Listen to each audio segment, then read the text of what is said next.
నమస్తే, నా పేరు ఆనంద్. E60 న్యూస్ బులెటిన్కు స్వాగతం. ముందుగా హెడ్లైన్స్. ఖమ్మంలో భూకంపం, తెల్లవారుజామునే విరుచుకుపడ్డ బుల్డోజర్లు, నేలమట్టమైన పేదవాడి సొంతింటి కల.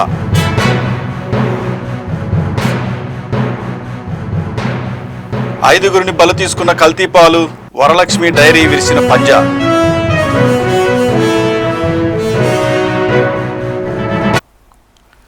ఆదిలాబాద్ వేదికగా రేవంత్ రెడ్డి సర్కార్పై కేటీఆర్ గర్జన. విజయ ప్రకటనతో తమిళనాడు రాజకీయాల్లో పెరిగిన పొలిటికల్ హీట్. ప్రకృతి ప్రకోపం, చేతికొచ్చిన పంట నేలపాలు, మొక్కజొన్న రైతు పొట్టకొట్టిన గాలివాన. ఇక వివరాల్లోకి వెళ్తే, ఖమ్మం నగర చరిత్రలో ఎన్నడూ లేని విధంగా నిన్న ఒక భారీ ఆపరేషన్ జరిగింది. చీకటి విడిచి విడవకముందే నగరం ఇంకా నిద్రమత్తులో ఉండగానే వేల సంఖ్యలో పోలీసులు వెలుగుమట్ల, వినోబానగర్, భూదాన్ భూములను చుట్టుముట్టారు. ఒక్క రాత్రిలోనే కొన్ని వందల మంది పేదల జీవితాలు రోడ్డున పడ్డాయి. కేవలం ఖమ్మం జిల్లానే కాదు, పొరుగునున్న మరో 3 జిల్లాల నుంచి వేల సంఖ్యలో పోలీసు బలగాలు ఇక్కడ మోహరించాయి. భూదాన్ భూముల్లో నిర్మించుకున్న ఇళ్లే లక్ష్యంగా జేసీబీలు గర్జించాయి. ఈ ఆపరేషన్ కవర్ చేయడానికి వెళ్తున్న మీడియా ప్రతినిధులను పోలీసులు ఎక్కడికక్కడ అడ్డుకోవటం గమనార్హం. పైనుంచి ఆదేశాలు ఉన్నాయి, మీడియాకు అనుమతి లేదు అంటూ పోలీసులు జర్నలిస్టులను లోపలికి వెళ్లకుండా అడ్డుకున్నారు. దీని వెనక ఏదో పెద్ద వ్యూహం ఉందన్న ఆరోపణలు వెల్లువెత్తుతున్నాయి. ఇళ్లు కూలిపోతుంటే చూస్తూ తట్టుకోలేక బాధితులు పెట్టిన కేకలు అరణ్య రోదనగా మిగిలాయి. ముఖ్యంగా ప్రభుత్వం వారు చేస్తున్న వ్యాఖ్యలు ఇప్పుడు రాజకీయ ప్రకంపనలు సృష్టిస్తున్నాయి. రేవంత్ అన్న వస్తాడు, సీనన్న ఆదుకుంటాడని నమ్మి ఓట్లు వేశాం, మా నమ్మకానికి మీరు ఇచ్చిన బహుమానం ఇదే, మా బ్రతుకులను బుల్డోజర్ల కింద తొక్కేస్తారా అంటూ మహిళలు కన్నీరు మున్నీరయ్యారు. ప్రస్తుతం ఆ ప్రాంతమంతా పోలీసుల ఆధీనంలో ఉంది.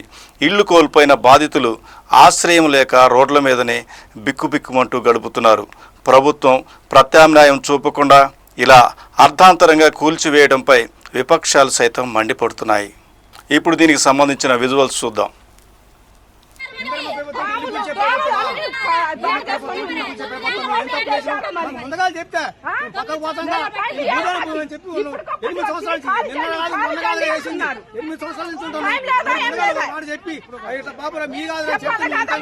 ఎవరు చెప్పు లేదా ఏం లేదా అటాటకు వచ్చి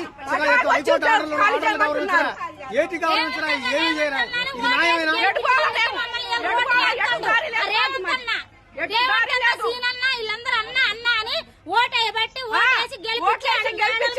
మిద్దల మీద కూర్చోబెడితే పరిస్థితి తీసుకొచ్చాను మమ్మల్ని. మా సంవత్సరాలు బట్టి ఉంటున్నాం అండి. కనీసానికి ఎప్పుడు ఏ రోజైనా కంటి నుండి నిద్రపోలేదు మేము. చెప్పారా?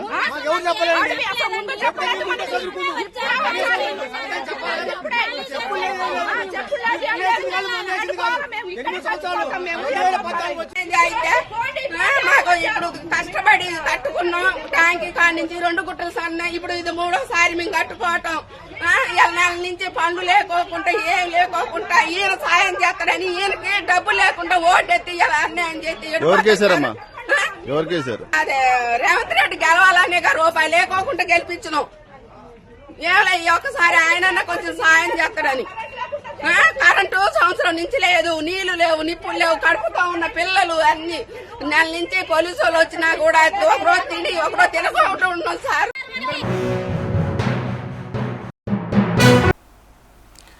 తెల్లవారుజామున ఇంటి ముందు పడే పాల ప్యాకెట్ కోసం ఎదురు చూసే కళ్ళు ఇప్పుడు కన్నీటి సంద్రాలయ్యాయి.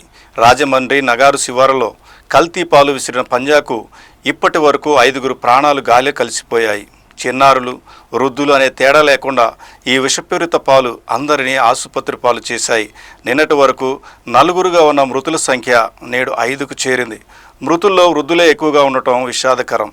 ప్రస్తుతం రాజమండ్రి పిల్లల ఆసుపత్రిలో 4గురు చిన్నారులు మృత్యువుతో పోరాడుతున్నారు.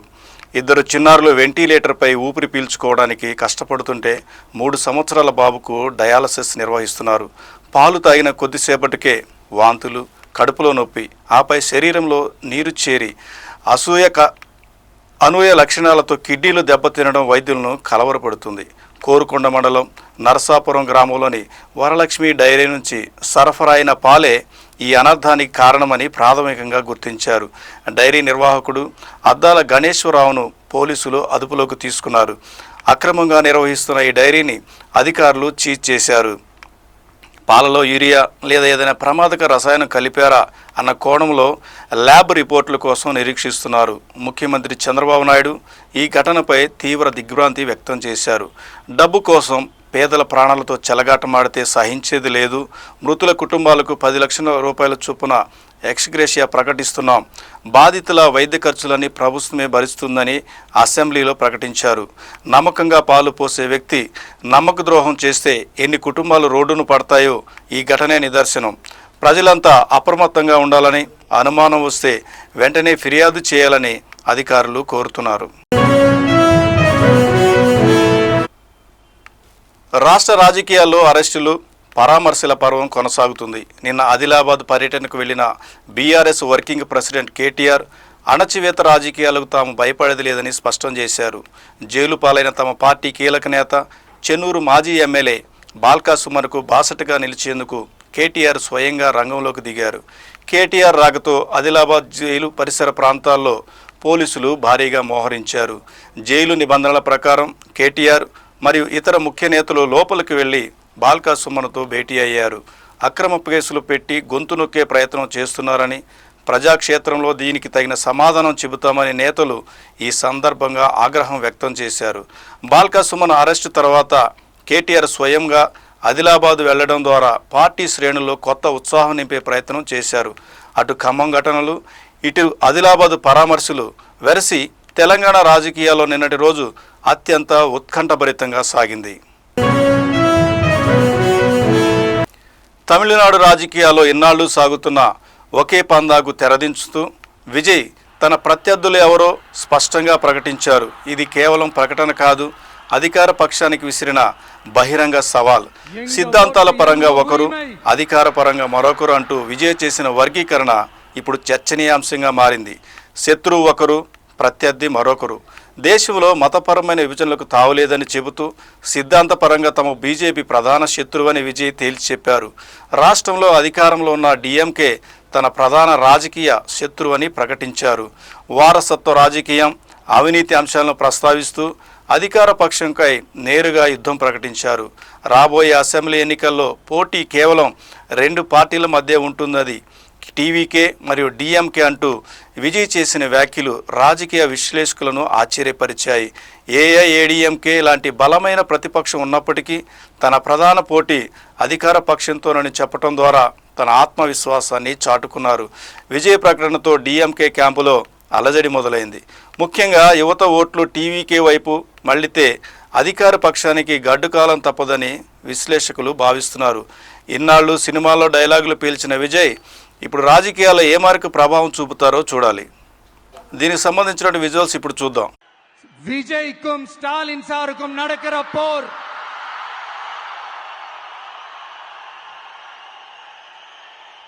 இதுக்கு நடுவுல இந்த என்டிஏ டெல்லி இதெல்லாம் என்ன லாஜிக்னே புரிய மாட்டேங்குது சார். தமிழ்நாடு தான் விஜய், இந்த விஜய் தான் தமிழ்நாடு. தூய சக்தி டிவிகேவுக்கும் தீய சக்தி டிஎம்கேவுக்கும் தான் இந்த போர். விஜய்க்கும் ஸ்டாலின் சாருக்கும் நடக்கிற போர்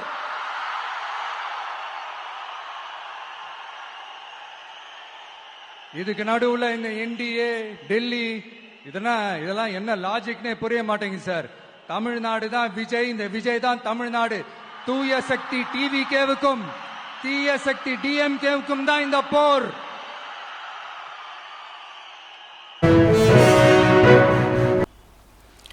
ఆకాశం మేఘావృతమైతే ఆనందించాల్సిన రైతు నిన్నటి ప్రకృతి విలయానికి విలవలాడిపోయాడు. ఒక్కసారిగా విరుచుకుపడిన ఈదురుగాలులు బయ్యారం మండలంలోని పలు గ్రామాలను అతలాకుతలం చేశాయి. నిన్నటి వరకు పచ్చగా కలకళ్లాడిన మొక్కజొన్న తోటలు నేడు నేలమట్టమై శ్మశాన నిశ్శబ్దాన్ని తలపిస్తున్నాయి. బయ్యారం మండలంలోని బీరోను మడువ, పందిపంపుల, అల్లిగూడెం గ్రామాల్లో నిన్న సాయంత్రం అకస్మాత్తుగా వాతావరణం మారిపోయింది. భారీ ఈదురుగాలులు, ఊహించగా వేగంతో వీచాయి. గాలి దాటికి ఎకరాలకు ఎకరాలు మొక్కజొన్న పంట నేల కొరిగింది. కంకులు ముదిరి కోతకు సిద్ధంగా ఉన్న తరుణంలో ఈ విపత్తు సంభవించడంతో రైతులు కోలుకోలేకపోతున్నారు.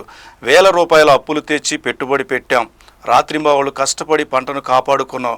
మరో 10 రోజుల్లో కంకులు ఇంటికి వస్తాయన్న లోపే దేవుడిలా మా పొట్ట కొట్టాడు అంటూ అల్లిగూడెం రైతులు కన్నీరు మున్నీరవుతున్నారు. పంట నేలపాలవటంతో పెట్టిన పెట్టుబడి కూడా వచ్చే పరిస్థితి లేదని బాధితులు వాపోతున్నారు. తక్షణమే వ్యవసాయ శాఖ అధికారులు క్షేత్రస్థాయిలో పర్యటించి జరిగిన నష్టాన్ని అంచనా వేయాలని కోరుతున్నారు. ప్రభుత్వం స్పందించి ఎకరానికి తగిన పరిహారం అందించి తమను ఆదుకోవాలని వేడుకుంటున్నారు. అన్నదాత ఆశలను గాలివాన తుడిచిపెట్టేసింది. అప్పుల పాల బాధ నుంచి బయటపడదామనుకున్న రైతుకు ఇప్పుడు ప్రకృతి మిగిల్చిన గాయం పచ్చిగానే ఉంది. వరంగల్ నగరం నిన్న గులాబీ జెండాలతో రెపరెపలాడింది. బీఆర్ఎస్ వర్కింగ్ ప్రెసిడెంట్ కేటీఆర్ ఆదిలాబాద్ పర్యటనలో ఉండగా అటు మాజీ మంత్రి deputy floor leader Harish Rao Warangal బాట పట్టారు. వరంగల్ ప్రజల చిరకాల స్వప్నం బీఆర్ఎస్ ప్రభుత్వ మానసపుత్రిక అయిన హైపర్ సూపర్ స్పెషాలిటీ ఆసుపత్రి పనులను పరిశీలించేందుకు ఆయన స్వయంగా రంగంలోకి దిగారు. హైదరాబాద్ నుంచి వరంగల్ వెళ్లే మార్గంలో హరీష్ రావుకు అద్భుతమైన స్పందన లభించింది. ఘట్కేసర్ నుంచి వరంగల్ శివార్ల వరకు ప్రతి ప్రధాన జంక్షన్ వద్ద బీఆర్ఎస్ శ్రేణులు భారీ ఎత్తున తరలివచ్చారు. గజమాలలతో బాణాసంచా హోరుతో తమ అభిమాన నాయకుడికి కార్యకర్తలు నీరాజనం పలికారు. ప్రజలతో మమేకమవుతూ వారి సమస్యలను వింటూ హరీష్ రావు ముందుకు సాగారు. వరంగల్ సెంట్రల్ జైలు స్థలంలో నిర్మిస్తున్న 24 అంతస్తుల భారీ సూపర్ స్పెషాలిటీ పనులను ఆయన నిశితంగా పరిశీలించారు. తెలంగాణ ప్రజలకు అంతర్జాతీయ స్థాయి వైద్యం అందించాలని కేసీఆర్ గారు ఈ ప్రాజెక్టును తలపెట్టారు. ఈ పనుల్లో జాప్యం జరిగితే సహించేది లేదు. పేదవాడి ఆరోగ్యంతో రాజకీయం చేయొద్దు అంటూ అధికారులకు మరియు ప్రభుత్వానికి పరోక్ష హెచ్చరికలు జారీ చేశారు.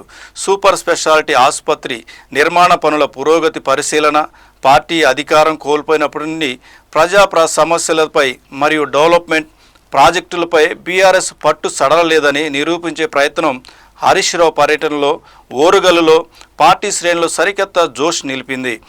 జైలు స్థలంలో ఆకాశాన్ని అంటుతున్న ఆసుపత్రి కట్టడం వైపు చూస్తూ హరీష్ రావు చేసిన వ్యాఖ్యలు ఇప్పుడు సోషల్ మీడియాలో వైరల్ అవుతున్నాయి.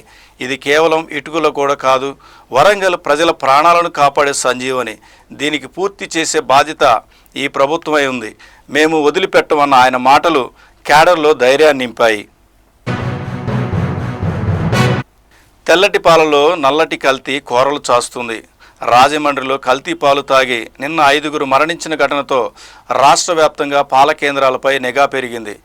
ఎప్పుడు ఎక్కడ ఏ రూపంలో విషం ప్రాణాలను హరిస్తుందో అన్న భయంతో అటు ప్రజలు ఇటు అధికారులు ఉక్కిరి బిక్కిరి అవుతున్నారు. ఈ నేపథ్యంలో నిన్న ఎన్టీఆర్ జిల్లా వ్యాప్తంగా ఫుడ్ సేఫ్టీ అధికారులు ఆపరేషన్ మిల్క్ ప్రారంభించారు. ఎన్టీఆర్ జిల్లాలోని 10 ప్రధాన పాల సేకరణ కేంద్రాలు, డైరీ యూనిట్ల వద్ద ఫుడ్ సేఫ్టీ అధికారులు ఆకస్మిక తనిఖీలు చేపట్టారు. ఎటువంటి ముందస్తు సమాచారం లేకుండా అధికారులు నేరంగా పాల కేంద్రాలకు చొరబడ్డారు. విక్రయానికి సిద్ధంగా ఉన్న పాలు, పెరుగు ప్యాకెట్లతో పాటు నిల్వ ఉన్న పాల నమూనాలను సేకరించారు. సేకరించిన శాంపిల్స్ను సీల్ చేసి తక్షణమే విశ్లేషణ కోసం స్టేట్ ఫుడ్ ల్యాబొరేటరీకి పంపించారు. రాజమండ్రిలో కల్తీ పాల బాధితులు ఎక్కువ మంది చిన్నారులు మరియు వృద్ధులు కావడంతో ఎన్టీఆర్ జిల్లాలోని తల్లిదండ్రులు భయాందోళన వ్యక్తం చేస్తున్నారు. ల్యాబ్ రిపోర్ట్లు వచ్చే వరకు ఏ పాలు నమ్మి తాగాలి అన్న ప్రశ్న సామాన్యుడిని వేధిస్తుంది. పాలు తాగిన తర్వాత వాంతులు, కడుపు నొప్పి అనిపిస్తే ఆలస్యం చేయకుండా ఆసుపత్రికి వెళ్ళండి. నమ్మదగిన లేదా బ్రాండెడ్ డైరీల నుంచి మాత్రమే పాలు కొనుగోలు చేయండి. పాల ప్యాకెట్ కొనే ముందు ఎక్స్పైరీ డేట్ను తప్పక గమనించండి. హైదరాబాద్లోని చాంద్రాయణగుట్ట నియోజకవర్గం పరిధిలో ఉన్న బార్కాస్ ప్రాంతం నిన్న రణరంగంగా మారింది. అక్కడ ఉన్న హనుమాన్ దేవాలయంపై గుర్తు తెలియని వ్యక్తులు దాడికి పాల్పడటం స్థానికంగా తీవ్ర కలకలం రేపింది. ఈ ఘటనపై హిందూ సంఘాలు, ముఖ్యంగా విశ్వ హిందూ పరిషత్ మండిపడుతుంది. నగరంలో వరుసగా జరుగుతున్న ఇటువంటి దాడుల వెనుక కుట్ర ఉందని వారు ఆరోపిస్తున్నారు. దేవాలయంపై దాడి జరిగిన వెంటనే విహెచ్పి నాయకులు రంగంలోకి దిగారు. పోలీసుల తీరుపై వారు నిప్పులు చెరిగారు. ప్రతిసారి ఆలయాలపై దాడి జరిగినప్పుడు మతి స్థిమితం లేనివాడు చేశాడు అని చెప్పడం లేదా, సీసీ కెమెరాలు పనిచేయడం లేదని సాకులు చెప్పడం మానుకోవాలని వారు హెచ్చరించారు. న్యాయం చేయమని అడిగిన హిందువులపై కేసులు పెట్టడం సరికాదని, సెక్యులర్ ముసుగులో హిందువులను అణచివేయొద్దని డిమాండ్ చేశారు. నగరంలో తలదాచుకుంటున్న మతోన్మాద శక్తులు, బంగ్లాదేశీ మరియు రోహింగ్యాలు, ముస్లిం చొరబాటుదారులను వెంటనే గుర్తించి తరిమి కొట్టాలని విహెచ్పి స్పష్టం చేసింది. నిన్న రాత్రి చీకటి పడ్డాక బార్కాసులోని హనుమాన్ మందిరం వద్ద అలికిడి మొదలైంది. గుర్తు తెలియని వ్యక్తులు ఆలయ ప్రాంగణంలోకి ప్రవేశించి విధ్వంసానికి పాల్పడ్డారు. ఉదయాన్నే విషయం తెలుసుకున్న భక్తులు ఒకసారిగా రోడ్లపైకి వచ్చారు. ఇది కేవలం ఒక వ్యక్తి చేసిన పని కాదు, ఇది వ్యవస్థీకృత దాడి. మా దేవుళ్ళపై దాడులు జరుగుతుంటే చూస్తూ ఊరుకోమని హిందూ సంఘాల నేతలు గర్జించారు. పరిస్థితి విషమించకుండా ఉండేందుకు పోలీసులు చాంద్రాయణగుట్ట మరియు బార్కాస్ ప్రాంతాల్లో భారీగా మోహరించారు.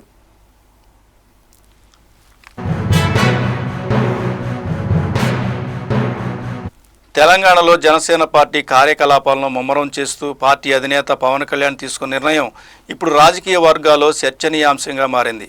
ఆంధ్రప్రదేశ్లో కూటమి ప్రభుత్వంలో కీలక పాత్ర పోషిస్తున్న పవన్ ఇప్పుడు తెలంగాణపై దృష్టి సారించడం విశేషం. ఈ నెల 26వ తేదీ నుంచి దేశవ్యాప్తంగా ప్రారంభం. క్షేత్రస్థాయిలో పార్టీని సంస్థాగతంగా బలోపేతం చేయడం మరియు గ్రామ స్థాయి వరకు కేడర్ను నిర్మించడం, జిల్లాలు మరియు లోకసభ నియోజకవర్గాల వారీగా ప్రత్యేక ఇన్ఛార్జీల నియామకం, రాష్ట్ర స్థాయిలో ఈ సభ్యత్వ నమోదు ప్రక్రియను పర్యవేక్షించేందుకు ఒక ఉన్నత స్థాయి కమిటీని పవన్ కళ్యాణ్ ప్రకటించారు. జిహెచ్ఎంసీ పరిధిలో నూతనంగా ఏర్పడిన 3 కార్పొరేషన్లకు ప్రత్యేక ఇన్ఛార్జీలను నియమించి నగర రాజకీయాలపై పట్టు సాధించాలని భావిస్తున్నారు. ప్రతి లోక్సభ నియోజకవర్గానికి ఇన్ఛార్జీలను కేటాయించడం ద్వారా పార్టీ సభ్యత్వం నమోదును పకడ్బందీగా నిర్వహించనున్నారు. తెలంగాణలో పార్టీ ఉనికిని చాటుకోవడానికి ఇది ఒక బలమైన పునాదని విశ్లేషకులు భావిస్తున్నారు. ముఖ్యంగా యువతను ఆకర్షించడానికి ఉద్యమి అనే పేరుతో ఈ కార్యక్రమాన్ని తీసుకురావడం విశేషం. ఆకాశంలో సాగుతున్న ఆ ప్రాణ పోరాటం ఒక్కసారిగా నిశ్శబ్దమైపోయింది. రేపటి ఆశలతో ఢిల్లీకి బయలుదేరిన ఆ విమానం మధ్యలోనే కాలయముడి కోరలో చిక్కుకుంది. నిన్న రాత్రి జార్ఖండ్ అడవిలో జరిగిన ఈ ఘోర విమాన ప్రమాదం గుండెలను పిండేస్తుంది. నిన్నటి వరకు అతను మృత్యువుతో పోరాడుతున్నాడు, కానీ ఆ పోరాటం గెలుస్తుందన్న ఆశతో ఆ కుటుంబం ఆకాశ మార్గాన ప్రయాణం కట్టింది. తీరా గమ్యం చేరుతుందనుకున్న తరుణంలో విధి ఆడిన వింత నాటకానికి 7 ప్రాణాలు గాలిలో కలిసిపోయాయి.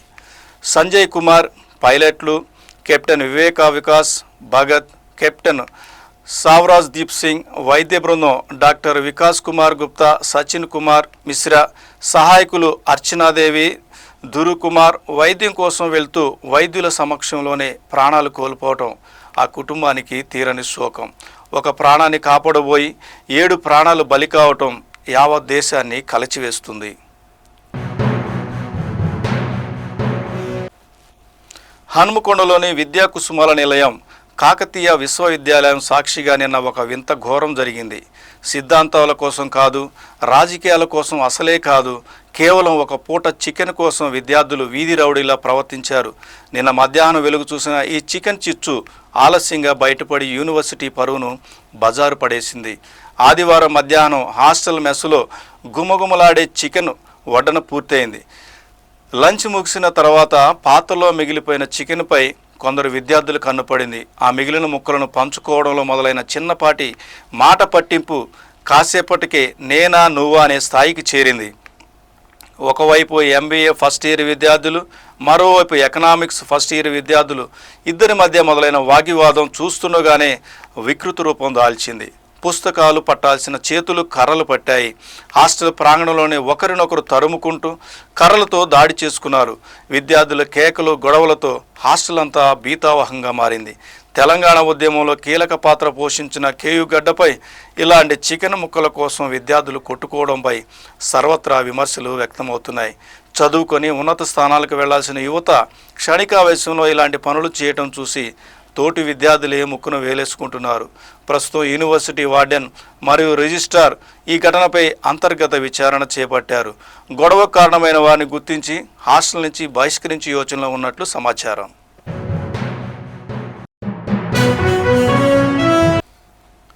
పెళ్లి పేరిట జరిగే మోసాలు, బ్లాక్మెయిల్స్ పట్ల యువతులు అప్రమత్తంగా ఉండాలి. పరువుకు భయపడి మౌనంగా ఉండొద్దు. ధైర్యంగా షీ టీమ్స్కు ఫిర్యాదు చేయండి. Hyderabad police commissioner VC Sajjanar పెళ్లి ముసుగులో యువతులను మోసగిస్తూ బ్లాక్మెయిల్కు పాడుతున్న వారి బ్లాక్మెయిల్ చేస్తున్న వారిపై కఠినమైన చర్యలు తీసుకుంటామని Hyderabad police commissioner Shri V C Sajjanar IPS హెచ్చరించారు. కేవలం ప్రేమ వ్యవహారాల్లోనే కాకుండా పెద్దలు కుదిర్చిన సంబంధాల మాటను కూడా నిశ్చితార్థం తర్వాత యువతులకు మాయమాటలు చెప్పి లొంగదీసుకోవటం, ఆపై అదనపు కట్నం కోసం వేధింపులకు గురి చేస్తున్న ఘటనలపై ఇటీవల హైదరాబాద్ షీ టీమ్స్కు ఫిర్యాదులు అందుతున్నాయని ఆయన పేర్కొన్నారు. ఈ నేపథ్యంలో యువతులు, వారి తల్లిదండ్రులు అత్యంత జాగ్రత్తగా వ్యవహరించాలని సూచించారు. పెద్దలు కుదిర్చిన సంబంధమే కదా అని గుడ్డిగా నమ్మొద్దు. అబ్బాయి ప్రవర్తన, స్నేహితులు, అలవాట్లపై పెళ్లికి ముందే క్షుణ్ణంగా ఆరా తీయాలి. నిశ్చితార్థం జరిగినప్పటికీ పెళ్లి పీటలు ఎక్కే వరకు అప్రమత్తంగానే ఉండాలి. పెళ్లికి ముందే ఏకాంతంగా కలవడానికి, శారీరక సంబంధానికి ఒత్తిడి చేస్తే ఖచ్చితంగా అనుమానించాలి. వారి ప్రయత్నాలను మొహమాటం లేకుండా తిరస్కరించాలి. డబ్బు డిమాండ్ చేసినా, బ్లాక్మెయిల్ చేసినా భయపడవద్దు. మోసగాళ్ల చేతిలో చిక్కుకుంటే సంకోచించకుండా పోలీసులను ఆశ్రయించండి. బాధితుల వివరాలను పూర్తిగా గోప్యంగా ఉంచుతాం.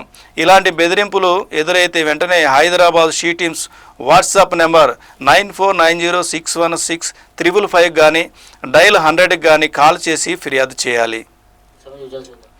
దీనికి సంబంధించినటువంటి విజువల్స్ చూద్దాం. తల్లిదండ్రులు బాగా అప్రమత్తం ఉండాలి. అట్లానే హైదరాబాద్ సిటీ పోలీసులో చాలా పక్కద్బందిగా మా షీ టీమ్స్ పనిచేయడం జరుగుతుంది. మీరు ఇమీడియట్లీ మా దృష్టికి తీసుకురావాలి, లేదంటే మా ఒక వాట్సాప్ నంబర్ కూడా ఫోన్ చేయాలి, లేదంటే డయల్ 100కి ఫోన్ చేయడం చెప్పి నేను మరీ కోరుతున్నాను హైదరాబాద్ పోలీస్ తరఫు నుంచి. అందరికీ నమస్కారం. ఈరోజు నేను ముఖ్యంగా ఆడబిడ్డలకి, వారి తల్లిదండ్రులకి ఒక ముఖ్యమైన విషయము వాళ్ళ దృష్టికి తీసుకురావాలనుకుంటున్నాను. అందరికి తెలుసు, ఆడబిడ్డలకి పెళ్లి అనేది ఒక ఇంపార్టెంట్ ఘట్ట.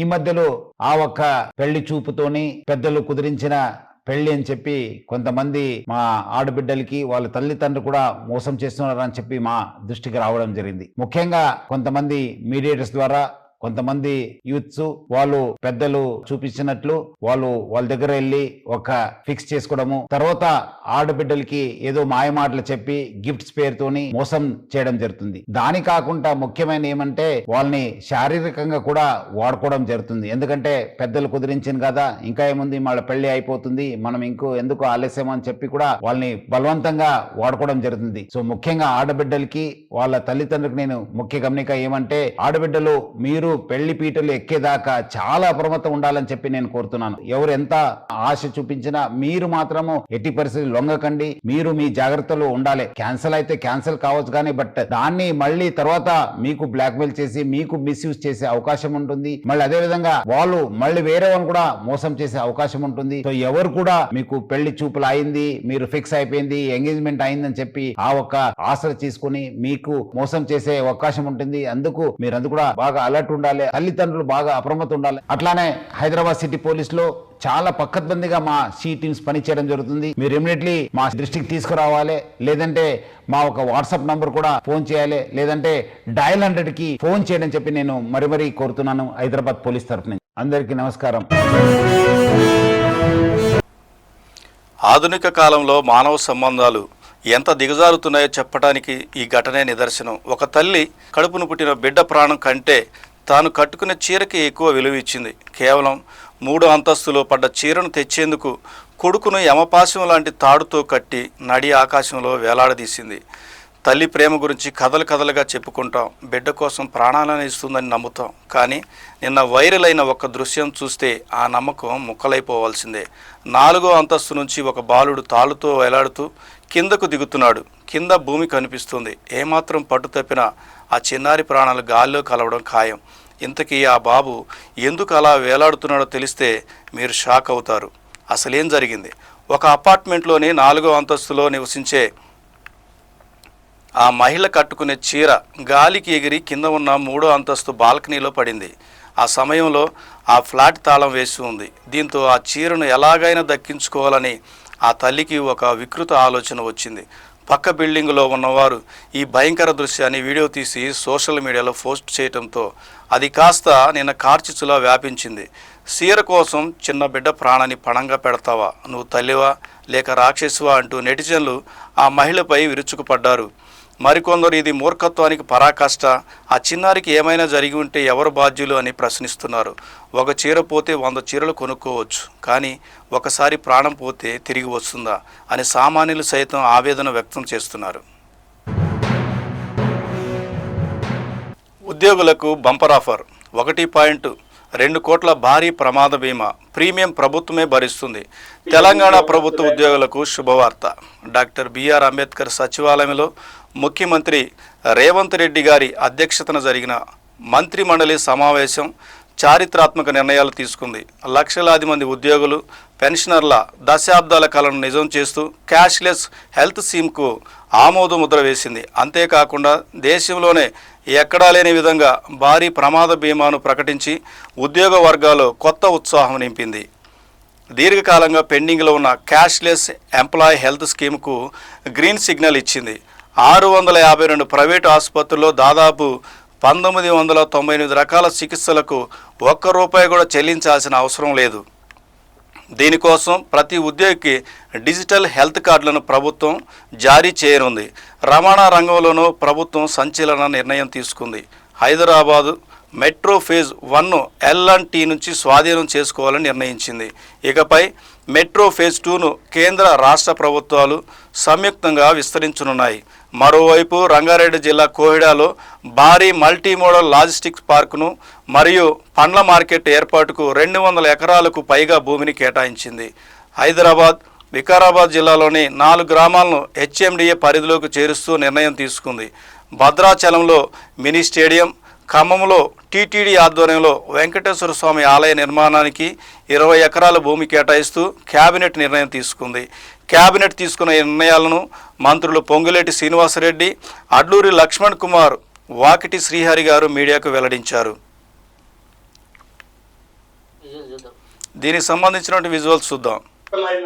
కొత్త పైప్ లైన్లు విత్ వాటర్ ట్రీట్మెంట్ ప్లాంట్లతో సహా ఏర్పాటు చేసే అంశాన్ని కూడా కేబినెట్ ఆమోదించడం జరిగింది. జిహెచ్ఎంసీ పరిధిలో ఉన్న ప్రజలకి శుభవార్తగా కూడా తెలియజేస్తున్నాను. రాష్ట్రంలో ఉండే ఉద్యోగస్తులు, అదే రకంగా పెన్షనర్స్ ఎవరైతే సుమారు 7,56,000 మంది ఉన్నారు. ఈ ఉద్యోగస్తులు, పెన్షనర్స్ కి ఏదైనా దురదృష్టకరమైన సంఘటనలో ఎవరికైనా ప్రాణహాని జరిగితే ఆ కుటుంబానికి ₹1,25,00,000 వచ్చే విధంగా పాలసీని ఇచ్చే కార్యక్రమంతో పాటు 60 సంవత్సరాల లోపు ఏ ఉద్యోగస్తుడైనా సహజ మరణంతో చనిపోయినా వారికి రెగ్యులర్ బెనిఫిట్స్ తో పాటు అదనంగా ₹10 లక్షల వచ్చే స్కీమ్ ని రాష్ట్ర ప్రభుత్వం ఈ రాబోయే 2-3 రోజుల నుంచి అడాప్ట్ చేసే కార్యక్రమం ఒకటి ఈ నిర్ణయం తీసుకోవడం జరిగింది. దీన్ని రాష్ట్రంలో ఉండే ఉద్యోగస్తులకి, పెన్షనర్స్ కి శుభవార్తగా తెలియజేస్తున్నాం. క్యాష్లెస్. కోటిలో ఉద్రిక్తత. డిఎంహెచ్ఓ కార్యాలయాన్ని ముట్టడించిన ఆశా వర్కర్లు. హైదరాబాద్ కోటిలోని డిఎంహెచ్ఓ కార్యాలయం వేదిక ఆశా వర్కర్ల ఆవేదన పెల్లుబిక్కింది. జీతాలు లేక సస్తున్నాం, ప్రభుత్వం కనికరించాలి అంటూ రోడ్డెక్కిన ఆశాలపై పోలీసులు ఉక్కుపాదం మోపారు. 3 నెలలుగా జీతాలు అందక, కుటుంబాలు గడవక ఇబ్బందులు పడుతున్నామని శాంతియుతంగా నిరసన తెలుపుతున్న మహిళా వర్కర్లను పోలీసులు ఈడ్చుకెళ్లటం ఉద్రిక్తతకు దారితీసింది. నిరసనకారులు డిఎంహెచ్ఓ కార్యాలయంలోకి వెళ్లేందుకు ప్రయత్నించడంతో ఉద్రిక్తత చోటు చేసుకుంది. పోలీసులు ఆశా వర్కర్లను అడ్డుకోవటమే కాకుండా వారిని బలవంతంగా ఈడ్చుకెళ్లటం గమనార్హం. రోడ్డుపై బైఠాయించిన మహిళలను పోలీసులు ఈడ్చి వ్యాన్లోకి ఎక్కించారు. ఈ క్రమంలో పలువురు ఆశా వర్కర్లకు స్వల్ప గాయాలయ్యాయి. మేము దొంగలం కాదు, కేవలం మా హక్కుల కోసమే పోరాడుతున్నామని ఆశాలు ఆవేదన వ్యక్తం చేశారు. గర్భిణీలకు సేవలు అందించడం నుండి టీకాల కార్యక్రమం వరకు రాత్రింబవళ్లు శ్రమిస్తున్న తమకు కనీసం జీతాలు ఇవ్వకుండా వేధిస్తున్నారని ఆశా వర్కర్లు కన్నీటి పర్యంతమయ్యారు. బడ్జెట్లో తమ సమస్యలపై స్పష్టమైన ప్రకటన వచ్చే వరకు పోరాటం ఆపబోమని వారు స్పష్టం చేశారు. దీనికి సంబంధించిన విజువల్స్ చూద్దాం.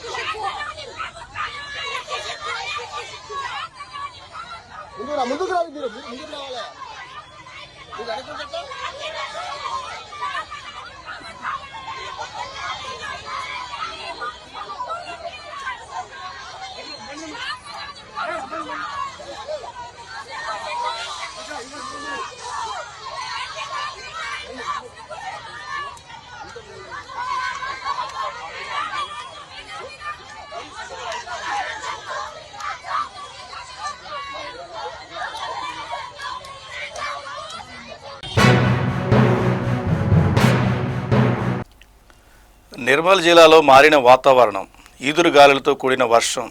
నిర్మల్ జిల్లా వ్యాప్తంగా వాతావరణం ఒక్కసారిగా చల్లబడింది. మధ్యాహ్నం వరకు ఎండ తీవ్రత అధికంగా ఉన్నప్పటికీ సాయంత్రం కల్లా ఆకాశం మేఘావృతమైంది. ఈదురుగాలులతో కూడిన తేలికపాటి వర్షం కురవడంతో జిల్లా ప్రజలకు ఎండవేడి నుంచి ఉపశమనం లభించింది. అయితే ఈ అకాల వర్షం మరియు గాలి వానల వల్ల ఆరబోసిన ధాన్యం, చేతికొచ్చిన ఇతర పంటలు దెబ్బతినే అవకాశం ఉందని రైతులు ఆందోళన చెందుతున్నారు. గాలి వేగం పెరిగే అవకాశం ఉండటంతో ప్రజలు, ముఖ్యంగా వాహనదారులు అప్రమత్తంగా ఉండాలని అధికారులు సూచిస్తున్నారు.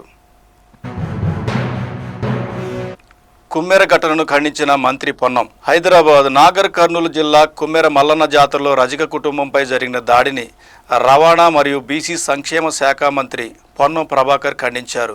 మంత్రి మాట్లాడుతూ, కులాలు మతాలు ప్రస్తావన లేకుండా పైచాచిక సంఘటన ఏదైనా ఖండించాల్సిందే. చిన్న వర్గానికి సంబంధించిన వారిపై జరిగిన దాడిలో చిన్న పాప మృతి బాధాకరం. పాప మృతికి కారణమైన వారు శిక్షార్హులు.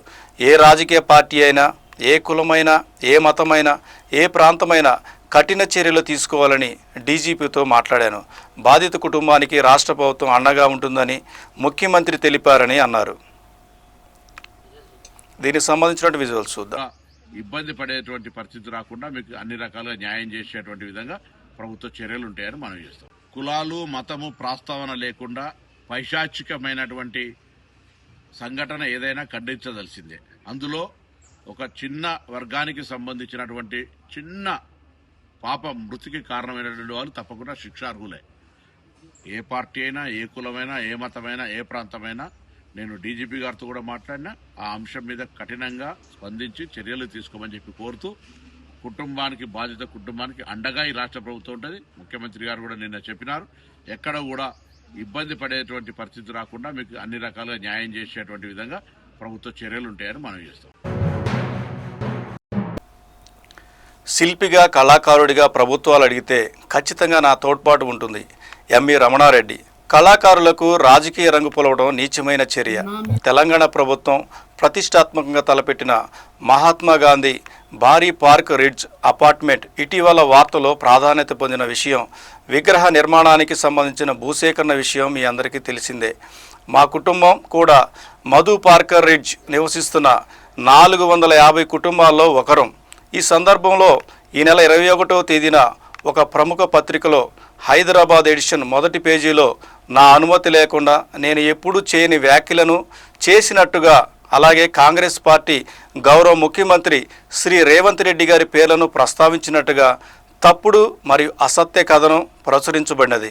సదరు ప్రచురణ పూర్తిగా నిరాధారమైనది, వాస్తవాలకు విరుద్ధమైనది, నా వ్యక్తిగత ప్రతిష్టతకు భంగం కలిగించే విధంగా ఉన్నది.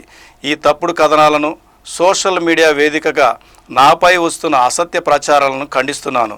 ఖచ్చితంగా ఈ ప్రభుత్వం ఆ ప్రభుత్వం అనకుండా ఏ ప్రభుత్వానికైనా ప్రభుత్వాలు తీసుకునే అభివృద్ధి నిర్ణయాల్లో అవసరం ఉంటే నా వంతు పాత్రను నిర్మోహమాటంగా పోషిస్తూ వారికి తోడ్పడతా. కళాకారుడు అయిన నాకు రాజకీయ రంగు పొలవడం మానుకోవాలి. అవసరమైతే చట్టపరంగా సోషల్ మీడియా వేదికగా ఇలాంటి అసత్య ప్రచారాలు చేసేవారిపై పోరాడతా. దీనికి సంబంధించిన విజువల్స్ చూద్దాం. గాంధీ విగ్రహాన్ని ఆయన ఇంటి ముందు పెట్టుకోమని కాంగ్రెస్ వచ్చినప్పటి నుంచి ఏ పనులు అయితే లేవని ఇట్లాంటివన్నీ అవన్నీ నేను ఆర్టిస్ట్ని, నాకు సంబంధం లేదా ఆ మ్యాటర్స్. అవన్నీ పొలిటికల్ డిస్కషన్స్, ఎవరు ఏం చేస్తున్నారు అనేది అవన్నీ అది పొలిటికల్ డిస్కషన్స్. నేను ఇప్పుడు గౌరవ రేవంత్ రెడ్డి గారు ఆలోచన ఏదైతే మహాత్మా గాంధీ స్టాచ్యూ పెట్టాలనేది చాలా గొప్ప ఆలోచన.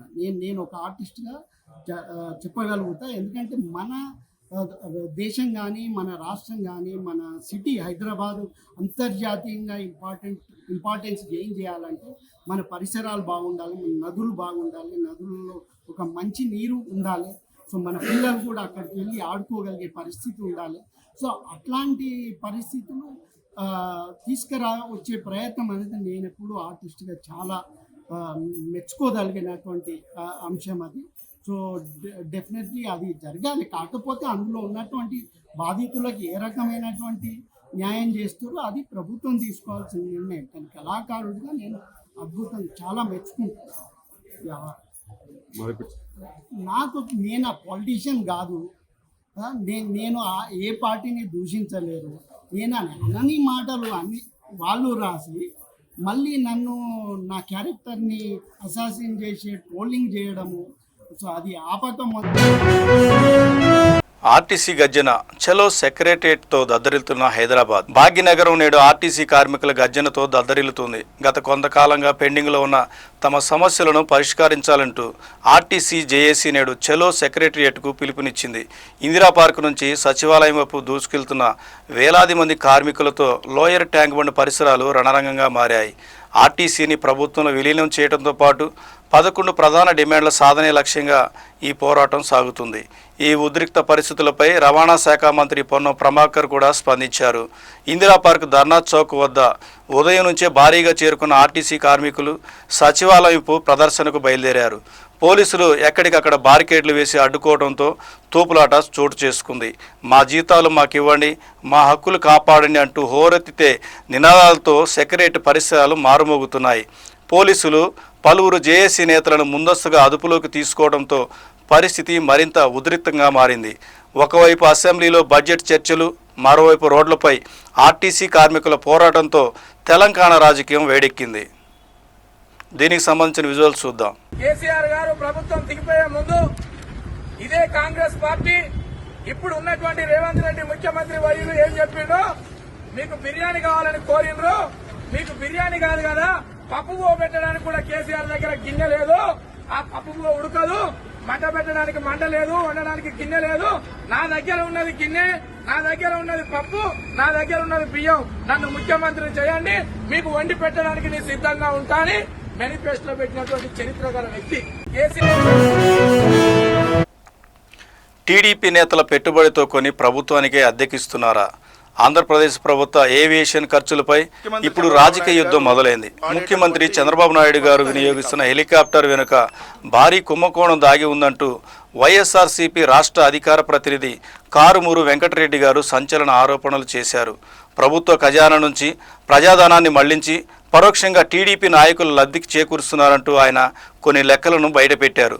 తాడేపల్లిలోని పార్టీ కార్యాలయంలో ఏర్పాటు చేసిన ప్రెస్ మీట్లో కారుమూరు వెంకటరెడ్డి గారు మాట్లాడుతూ ప్రభుత్వం హెలికాప్టర్లను లీజుకు తీసుకోవడం వెనుక పెద్ద నెట్వర్క్ ఉందని విమర్శించారు. మునుపెన్నడూ లేని విధంగా ఒక ఐపీఎస్ అధికారి అరెస్ట్, ఇప్పుడు హెలికాప్టర్ అద్దె వివాదంతో ఏపీ రాజకీయాలు సెగలు పుట్టిస్తున్నాయి. మరి వైఎస్ఆర్సీపీ చేస్తున్న ఈ ఆరోపణలకు ప్రభుత్వం ఎలాంటి ఆధారాలతో బదులిస్తుందో వేచి చూడాలి. దీనికి సంబంధించిన విజువల్స్ ఇప్పుడు చూద్దాం.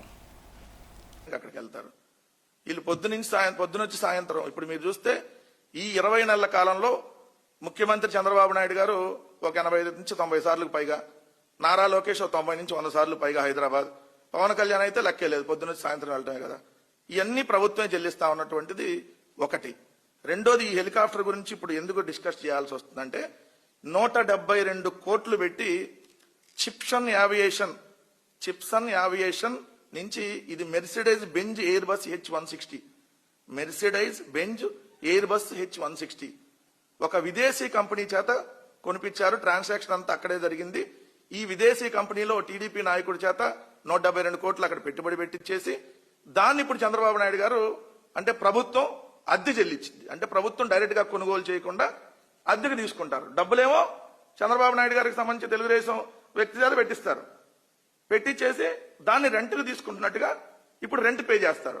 ఎంత దారుణం అంటే అంతకు ముందు 50 గంటలు అంటే నెలకి 50 గంటలు తిరిగేటటువంటి హెలికాప్టర్ కి 1.5 కోట్లు చెల్లిస్తే ఇప్పుడు ఈ హెలికాప్టర్ నెలకు 30 గంటలే తిరిగిద్ది, 3 కోట్ల రూపాయలు.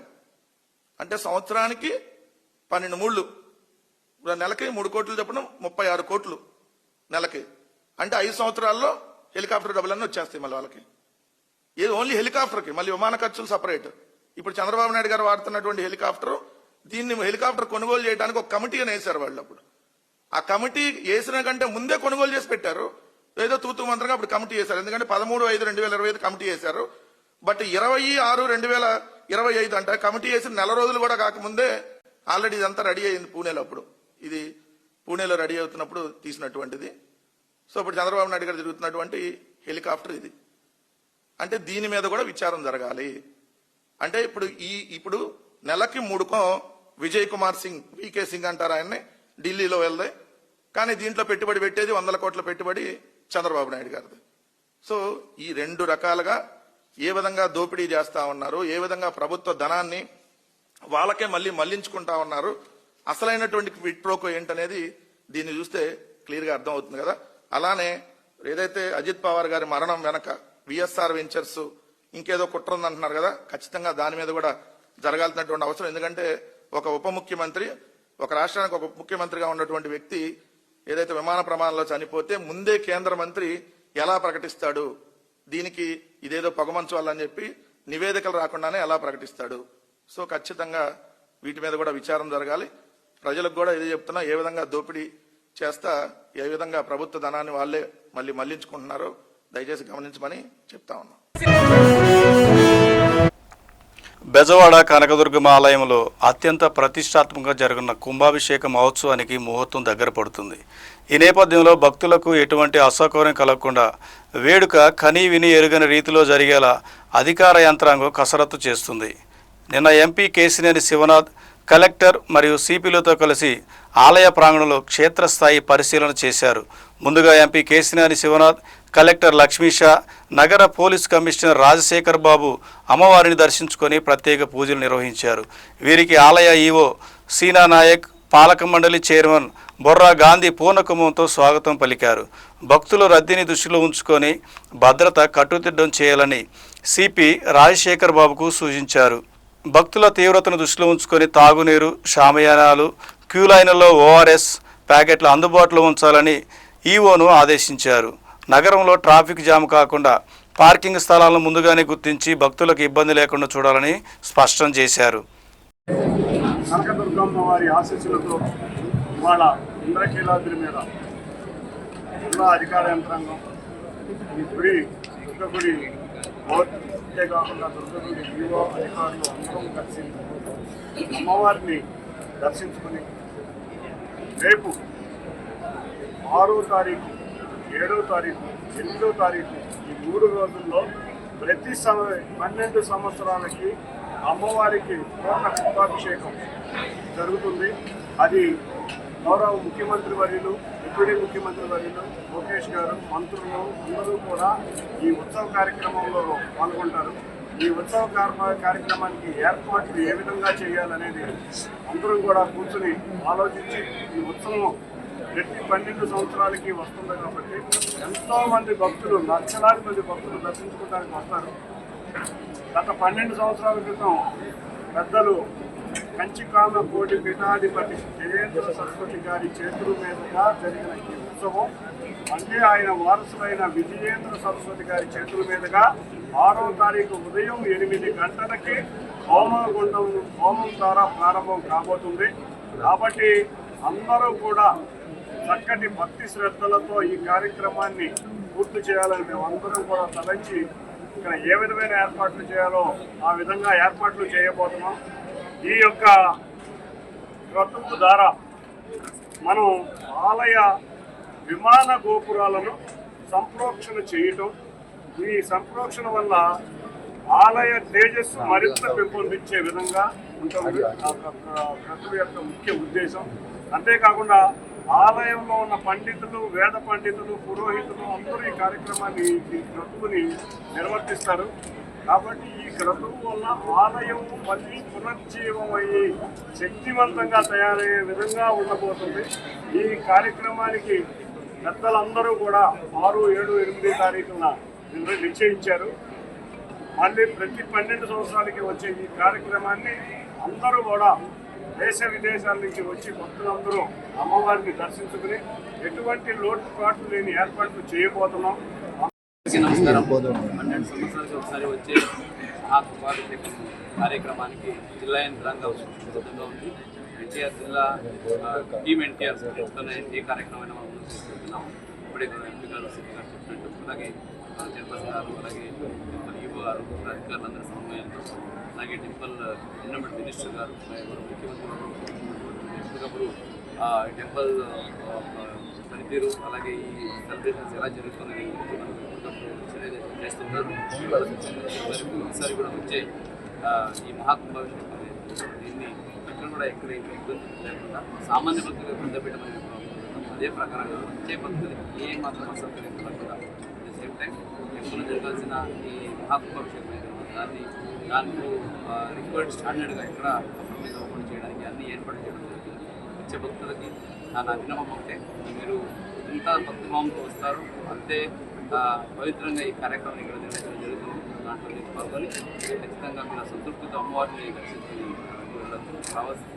వస్తున్నప్పుడు మీకు కావాల్సిన సౌకర్యాల గురించి వినాయనేంటి ఇక్కడ ఉన్న పార్కింగ్ ఫెసిలిటీస్ ఏంటి, అలాగే అందరికీ కావాల్సిన ఫెసిలిటీ ఏంటి, ఇవన్నీ చాలా చక్కగా ఏర్పాటు చేయడం జరుగుతుంది. ఎక్కడ కూడా కంప్రమైజ్. లాస్ట్ టైం జరిగిన మన దసరా టైంలో చూసుకుంటే మనకు ఒక రోజుకి 2 లక్షల మందిని హ్యాండిల్ చేయగలిగాం.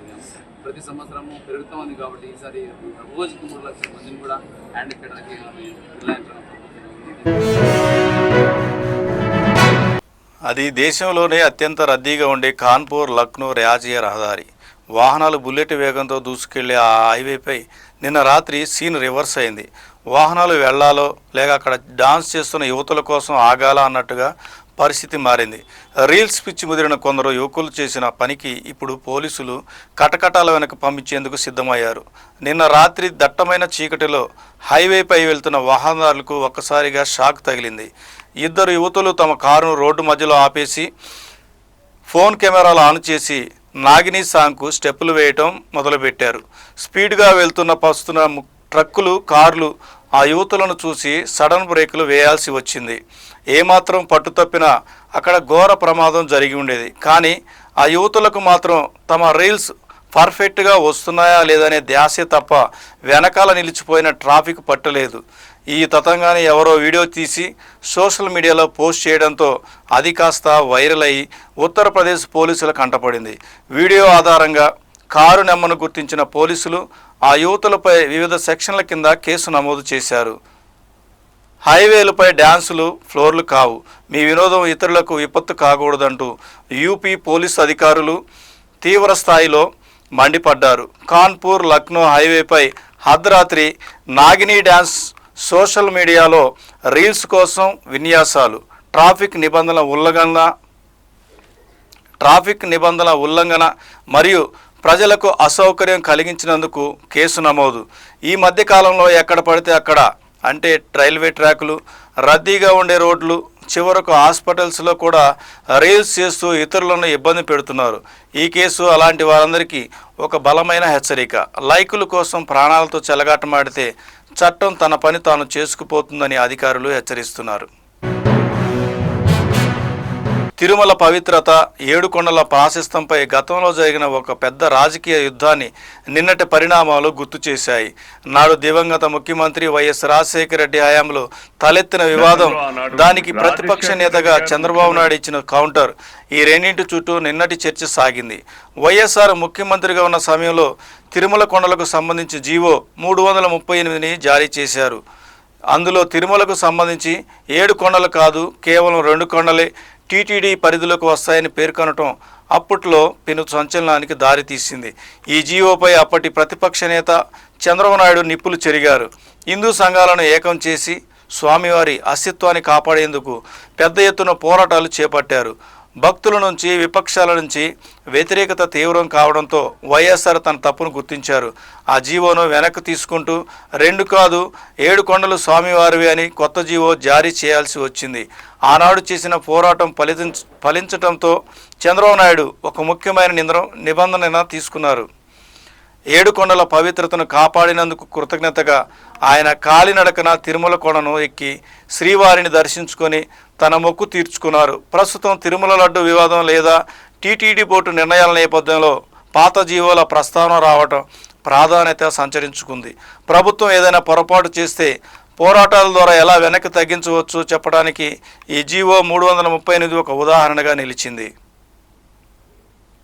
గతంలో ఆనాడు రాజశేఖర్ రెడ్డి గారు ముఖ్యమంత్రిగా ఉన్నప్పుడు కూడా తిరుమల వెంకటేశ్వర స్వామి కొండలు 7 కొండల వాడు కాదు 2 కొండలని చెప్పి ఆనాడు రాజశేఖర్ రెడ్డి గారు ముఖ్యమంత్రిగా ఉన్నప్పుడు జీవోఎంఎస్ నంబర్ 338 2005 సంవత్సరంలో జారీ చేశారు అధ్యక్ష. దానిపైన ఆనాడు ప్రతిపక్షంలో ఉన్నటువంటి తెలుగుదేశం పార్టీ నాయకుడు చంద్రబాబు నాయుడు గారు, అలాగే ఎన్నో హిందూ సంఘాలు అందరూ కూడా పోరాటాలు చేస్తే ఆయన చేసిన తప్పుని తెలుసుకొని ఆ రోజు ఆయన ఇచ్చినటువంటి జీవోల్ని మరలా 2007 సంవత్సరంలో వెనక్కి తీసుకున్నటువంటి సందర్భం అధ్యక్ష. ఆయన దానిని ఒక ఆధ్యాత్మిక కేంద్రంగా ఉండాలి, ఈ తిరుమలను 7 కొండలకు అక్కడ ఉన్నటువంటి తీర్థాలు గాని మార్గాలు గాని అన్ని కూడా దివ్యక్షేత్రంగా, తిరుమల దివ్యక్షేత్రంగా దాన్ని పేర్కొంటూ ఆనాడు ప్రకటన చేసే పరిస్థితి వచ్చింది అధ్యక్ష. అయితే ఆనాడే చంద్రబాబు నాయుడు గారు చాలా స్పష్టంగా అసెంబ్లీలో కూడా పోరాడారు అధ్యక్ష. ఆనాడు ఉమ్మడి రాష్ట్రంలో మీరు ఆ జీవోల్ని ఉపసంహరించుకోకపోతే మరలా మా ప్రభుత్వం వచ్చిన తర్వాత నేను ఉపసంహరించుకుంటా అనేటటువంటి పరిస్థితి ఆ రోజు చంద్రబాబు నాయుడు గారు నాటి శాసనసభలోనే చెప్పారు అధ్యక్ష. ఆయన అంతే కదా అధ్యక్ష, మీరు ఉపసంహరించుకున్న తర్వాత నేను ఖాళీ నడకన తిరుమలకి వెళ్తానని చెప్పి ఎప్పుడైతే రాజశేఖర్ రెడ్డి గారు ఆయన ముందు ఇచ్చినటువంటి జీవో నెంబర్ 338 7 కొండలు కాదు వెంకటేశ్వర స్వామి 2 కొండలే అని చెప్పి పరిమితం చేసినటువంటి జీవోని విత్డ్రా చేసిన తర్వాత ఆయన ఖాళీ నడకను నడిచి వెళ్లేటటువంటి సందర్భం కూడా ఆనాడు జరిగింది అధ్యక్ష. ఆంధ్రప్రదేశ్ ప్రభుత్వ ప్రధాన కార్యదర్శి శ్రీ కె విజయానంద్ కుటుంబ సమేతంగా విజయవాడ ఇంద్రకీలాద్రిపై కొలువైన కనకదుర్గమ్మను దర్శించుకున్నారు. ఈ సందర్భంగా ఆలయ అధికారులు వారికి ఘన స్వాగతం పలికారు. సిఎస్ విజయానంద్ దంపతులు ఇంద్రకీలాద్రి చేరుకుని శ్రీ దుర్గా మల్లేశ్వర స్వామి వారిని దర్శించుకొని ప్రత్యేక పూజలు నిర్వహించారు. కార్యనిర్వహణాధికారి ఈవో వికే సీనా నాయక్ సిఎస్ కుటుంబానికి స్వాగతం పలికి ఆలయ మర్యాదలతో దర్శన ఏర్పాట్లు చేశారు. దర్శనం అనంతరం వేద పండితులు వారికి ఆశీర్వచనం అందజేయగా ఈవో సీనానాయక్ అమ్మవారి శేషవస్త్రం, చిత్రపటం మరియు ప్రసాదాన్ని అందజేశారు. భక్తులకు కల్పిస్తున్న సౌకర్యాల గురించి సిఎస్ అడిగి తెలుసుకున్నారు. ఈవో సీనానాయక్ ఆలయ అభివృద్ధి పనులు మరియు భక్తుల సౌకర్యార్థం తీసుకున్న చర్యలను వివరించారు. చదువుకొని గొప్ప ప్రయోజనాలు అవుతుందని పంపిన కూతురు విగతజీవిగా పడి ఉండటం చూసి ఆ తల్లిదండ్రుల గుండెలు పగిలాయి. మోహన్ బాబు యూనివర్సిటీలో విద్యను అభ్యసిస్తున్న భువన నిన్న బలవన్మరణానికి పాల్పడింది. ఈ ఘటన విద్యార్థి లోకాన్ని దిగ్భ్రాంతికి గురి చేయటమే కాకుండా క్యాంపస్లో భద్రత మరియు ఒత్తిడిపై పలు అనుమానాలను రేకెత్తించింది. చిత్తూరు జిల్లా, అన్నమయ్య జిల్లా సరిహద్దు ఒంగనూరు మండలం మంగళం పంచాయతీకి చెందిన భువన మోహన్ బాబు కాలేజీలో విద్యను అభ్యసిస్తుంది. నిన్న సాయంత్రం హాస్టల్ గదిలో భువన అపస్మారక స్థితిలో ఉండటాన్ని గమనించిన తోటి విద్యార్థినులు యాజమాన్యానికి సమాచారం అందించారు. వెంటనే ఆమెను ఆసుపత్రికి తరలించినప్పటికీ అప్పటికే ఆమె మృతి చెందినట్లు వైద్యులు ధృవీకరించారు. కుమార్తె మరణవార్త తెలిసిన వెంటనే భువన తల్లిదండ్రులు కాలేజీ వద్దకు చేరుకున్నారు. గేటు ముందు వారు పడుతున్న ఆవేదన చూసి బాటసారులు సైతం కన్నీరు పెట్టుకున్నారు. భువన సెల్ ఫోన్ను స్వాధీనం చేసుకున్న పోలీసులు ఆమె చివరిసారిగా ఎవరితో మాట్లాడింది అనే కోణంలో విచారణ జరుపుతున్నారు. యూనివర్సిటీ లోపల ఏం జరిగిందనే దానిపై అధికారులు గోప్యత పాటిస్తున్నారని విద్యార్థులు ఆరోపిస్తున్నారు. ఆధునిక ఆంధ్రప్రదేశ్లో అంబులెన్స్ కోసం ఎదురుచూసిన ఆ కళ్ళు చివరకు ఎద్దుల బండి వైపు మళ్ళాయి. టెక్నాలజీ యుగంలో ఉన్నామని చెప్పుకుంటున్న తరుణంలో ఒక నిరుపేద భర్త తన భార్య ప్రాణాలను కాపాడుకోవటానికి పడిన ఆవేదన వర్ణనాతీతం. అన్నమయ్య జిల్లా పొంగనూరు గడ్డపై నిన్నటి ఈ దృశ్యం రాష్ట్ర వైద్య ఆరోగ్య శాఖ వ్యవస్థపై ఎన్నో ప్రశ్నలను సంధిస్తుంది. 108కి ఫోన్ చేస్తే నిమిషాల్లో అంబులెన్స్ వస్తుంది అన్న ప్రభుత్వ హామీలు ఆ పల్లెటూరి గడప దాటలేకపోయాయి. అన్నమయ్య జిల్లా పొంగనూరు మండలం మేళందొడ్డి గ్రామంలో నిన్న ఒక విషాదకర దృశ్యం ఆవిష్కృతమైంది. అనారోగ్యంతో కుటుంబాడుతున్న భార్యను ఆసుపత్రికి చేర్చేందుకు ఒక భర్త చేసిన పోరాటం ప్రతి ఒక్కరిని కలచివేస్తుంది. మేళందొడ్డి గ్రామానికి చెందిన ఒక మహిళ నిన్న అపస్మారక స్థితిలో తీవ్రంగా అనారోగ్యానికి గురైంది. కళ్ళ ముందే భార్య ప్రాణాలు పోతుంటే ఆ భర్త కంగారు పడిపోయాడు. వెంటనే 108కి అంబులెన్స్కు డయల్ చేశాడు. కానీ అటు నుంచి వచ్చిన సమాధానం అతన్ని కోలుకోలేని దెబ్బ కొట్టింది. ప్రస్తుతానికి అంబులెన్స్ అందుబాటులో లేదు, వేచి ఉండండి అన్న సమాధానం వినిపించింది. నిమిషాలు గడుస్తున్న అంబులెన్స్ రాలేదు. అటు భార్య పరిస్థితి విషమిస్తుంది. ఏం చేయాలో పాలుపోని భర్త ఇక ఎవరి కోసమో చూడటం వృధా అని భావించాడు. గ్రామంలో ఉన్న తన ఎద్దుల బండిని అంబులెన్స్గా మార్చుకున్నాడు. పక్కనున్న వారు సాయం చేయగా నీరసించిపోయిన భార్యను బండిలో పడుకోబెట్టి ఆసుపత్రి వైపు అడుగులు వేశాడు. ఇవి బులెటిన్ విశేషాలు. Stay tune E6 TV.